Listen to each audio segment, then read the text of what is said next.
Olá, servidores do Detran de Mato Grosso. Esse vídeo é para falar de um assunto muito sério e delicado. Vamos dar a total publicidade de como se deu nossa tentativa da tão sonhada tabela salarial. Primeiro, precisamos fazer uma análise do contexto atual. É fácil observarmos que o movimento sindical mudou nesses últimos anos. Nossas armas de lutas não são as mesmas de antes, e precisamos entender isso para podermos avançar. Vivemos em um estado em que o governo sempre se mostrou, em entrevistas e posicionamento em geral, o governo se mostrou muito duro com relação aos servidores. E ele conta com grande aprovação da nossa população. E essa é uma outra questão. A imagem do serviço público degringolou perante a nossa sociedade. Em nenhum tipo de movimento teremos o apoio popular. Outro aspecto são as inovações tecnológicas do serviço, que avançaram ainda mais durante a pandemia. Hoje, o serviço de arrecadação não para de acontecer. Ainda que acontecesse uma greve, por exemplo. Aliás, em caso de greve, muito provavelmente, no dia seguinte, teríamos o ponto cortado, além de outras retaliações. Por fim, temos a experiência do último aumento que nós tivemos em 2022. Entendemos que a gestão atual do governo não dá margens para negociação, principalmente com relação aos valores, prazos e etc. Então, apostamos em uma articulação política, com agentes próximos à figura do governador. Além disso, demonstramos os avanços que o órgão teve nos últimos anos. O nosso salário está defasado e é o pior do nosso estado. Que a gestão do nosso sindicato não é ideológica e nem radical e que estávamos dispostos a fazer acordo, incentivando servidores que se candidatassem às próximas eleições municipais. Cercamos todos os aspectos sem fazer alarde e mesmo pressionado pela categoria.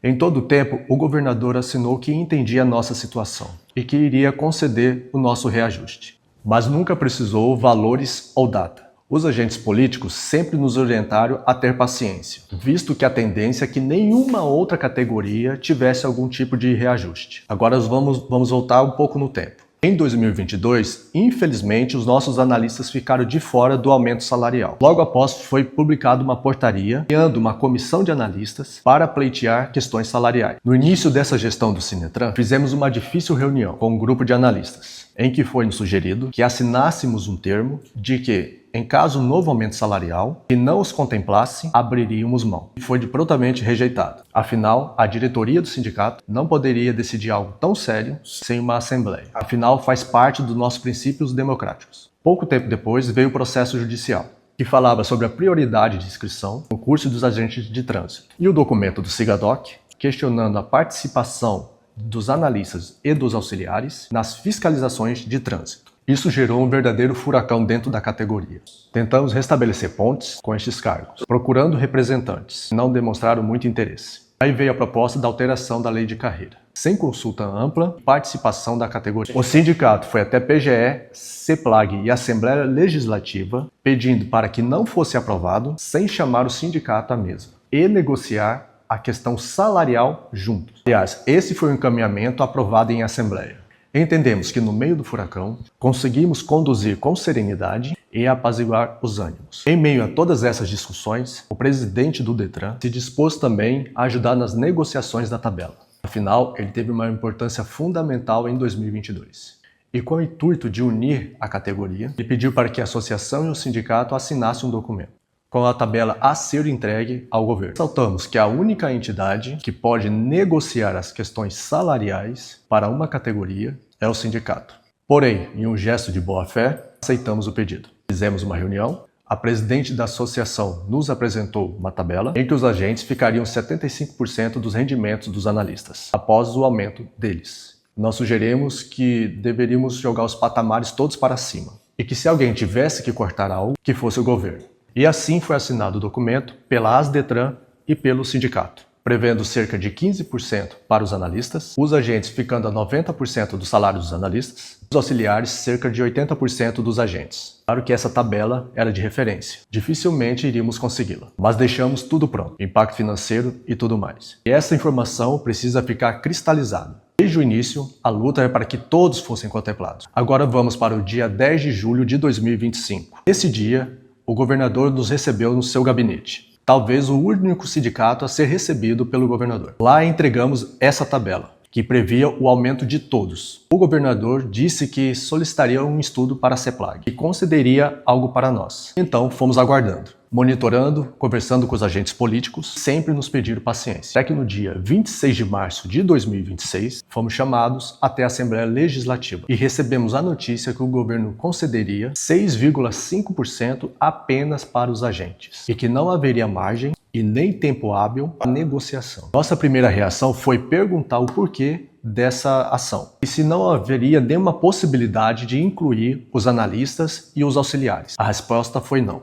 E nos disseram que ainda assim a mensagem do governo que incluía este aumento viria em um artigo dentro do projeto de lei que falasse de outras questões para tentar passar despercebido. E assim, deputados ligados a outras categorias não pedissem vistas, falhando a aprovação. Obviamente que a primeira reação foi ficar chateado, por ser um percentual muito menor do que nós esperávamos e também por excluir todos os outros cargos, sabendo que haveria muito desgaste. Entendemos que no contexto atual seria sim um avanço, visto que nenhuma outra categoria não conseguiu nada. E como veio de cima para baixo, sem margem e que beneficiaria mais de 600 servidores e suas famílias, era o que se tinha. Além do que, 2027 será outro cenário, com outro governo, outra gestão da CEPLAG. Terça-feira, dia 31 de março, fomos até a AL para sentir o clima das coisas e vimos colegas analistas nos corredores dos gabinetes.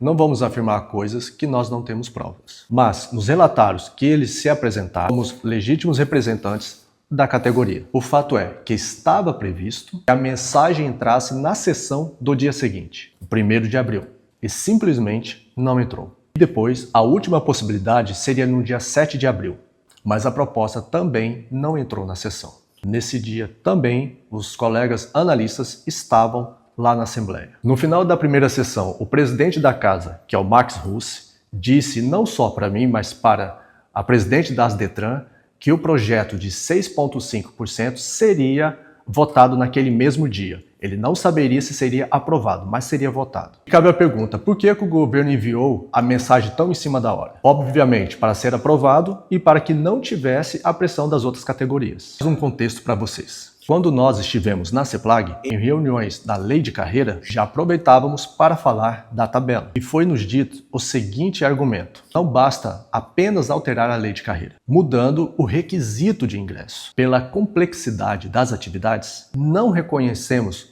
os auxiliares como nível médio e nem os agentes como nível superior, que os analistas estão na média salarial da área meio do Estado. E este é o principal motivo para que não tenhamos o aumento desejado. Essa é a mais pura e transparente verdade. E o que passar disso é tentativa de desvirtuar os fatos e ludibriar a categoria.